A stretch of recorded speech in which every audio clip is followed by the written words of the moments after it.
আর একটু পানি কমিয়ে দিলে ধোয়া উঠবে পুরো।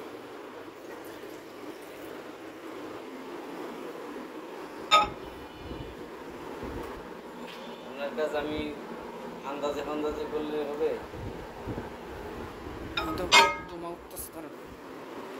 বেশি গরম। না ঠিক আছে। ওকে, দেখেন। না সেও ভালো মানুষ, আমার তো আগে ভালো মানুষই বলে, সে খুব কাটাকাটি করে যে প্লাগের ওখানে একটা ফিউজ আছে, আমি তো এটা জানতাম না। বা আপনি একটা কিনে আই না লাগাই দেখেন।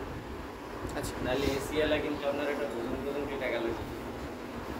পরে লাগাইছি করে দিয়েছে 30 টাকা দিয়ে কাজ হয়ে গেছে।